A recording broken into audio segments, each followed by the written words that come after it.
मेरे प्यारे गुरुजन और यहाँ पर मौजूद सभी दोस्तों को सर्वप्रथम मेरा नमस्कार। आप सभी को स्वतंत्रता दिवस की ढेर सारी बधाइयाँ।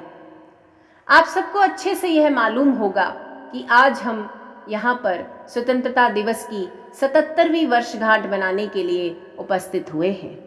यह दिन हमारे राष्ट्र के लिए बहुत ही गर्व की बात है कि हमें देश के लिए बलिदान देने वाले देश प्रेमियों की याद को एक पर्व के रूप में मनाने का सौभाग्य मिल रहा है।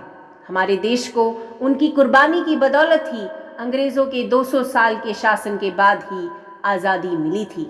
200 सालों के बाद नसीब हुई यह आज़ादी ऐसे ही नहीं मिली है दोस्तों, बल्कि महात्मा गांधी, भगत सिंह, नेताजी सुभाष चंद्र बोस, चंद्रशेखर आज़ाद, बहादुर शाह जफर, सरदार वल्लभ भाई पटेल, डॉक्टर भीमराव अंबेडकर, लाला लाजपत राय, मंगल पांडे आदि जैसे अन्य कई सारे महापुरुषों ने बिना किसी स्वार्थ के अपने लहू को देश को आज़ाद करवाने के लिए बहाया था। तब जाके यह आज़ादी हमें देखने को मिली। बहुत से लोगों को शायद यकीन ना हो, लेकिन आपको यह जानकर बेहद ही दुख होगा कि अंग्रेज़ों ने गुलामी के दौरान हम भारतीयों पर बहुत जुल्म ढाए थे। आज़ादी से पूर्व जब देश गुलाम था तो किसी भी उच्च सरकारी पद पर किसी भी भारतीय को नहीं रखा जाता था, बल्कि सभी अफसर और अंग्रेज अधिकारी ही हुआ करते थे। कहीं ना कहीं अंग्रेज भारत देश को इसीलिए गुलाम बनाए क्योंकि भारत देश में लोग जात पात के नाम पर और धन के नाम पर भी एक दूसरे से लड़ते थे।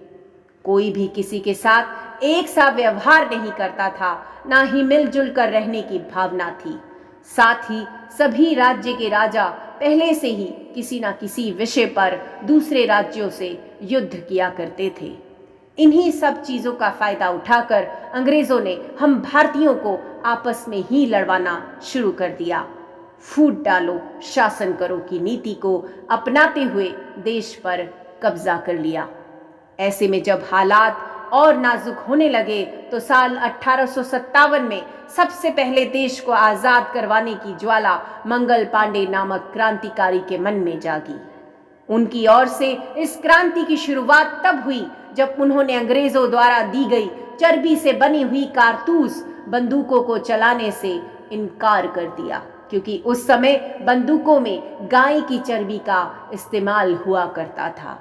ऐसे में एक ब्राह्मण होने के नाते मंगल पांडे ने सीधे तौर पर बंदूक चलाने से साफ मना कर दिया था। आखिर में यहीं से देश भर में क्रांति की ज्वाला जा भड़क उठी और धीरे धीरे अंग्रेजी सल्तनत के खिलाफ विद्रोह शुरू हो गया। इसके पश्चात पूरे देश की जनता ने अंग्रेज़ों को इस भारत देश से भगाने का संकल्प लिया और आखिर में उनका प्रयास सफल हुआ। 1857 में जिस चिंगारी के सुलगने की शुरुआत हुई थी, वह ज्वाला बनकर 15 अगस्त 1947 तक सभी अंग्रेजी हुकूमत को जलाकर राख कर चुकी थी। देश अंत में आज़ाद हुआ और भारत देश ने आज़ादी की सुगंध प्राप्त की। बस उसी दिन के बाद से प्रति वर्ष 15 अगस्त का यह दिन धूमधाम से पूरे देश में त्योहार की भांति मनाया जाता है।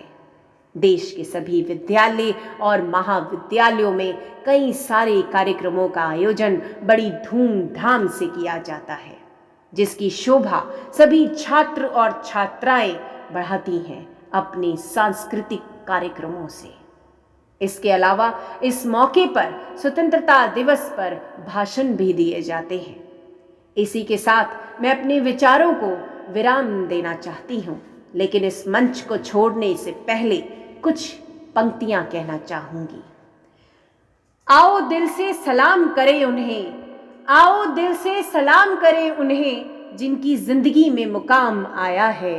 किस कदर खुशनसीब है वो लोग, किस कदर खुशनसीब है वो लोग जिनका लहू भारत के काम आया है। जय हिंद, जय हिंद, जय हिंद, जय भारत।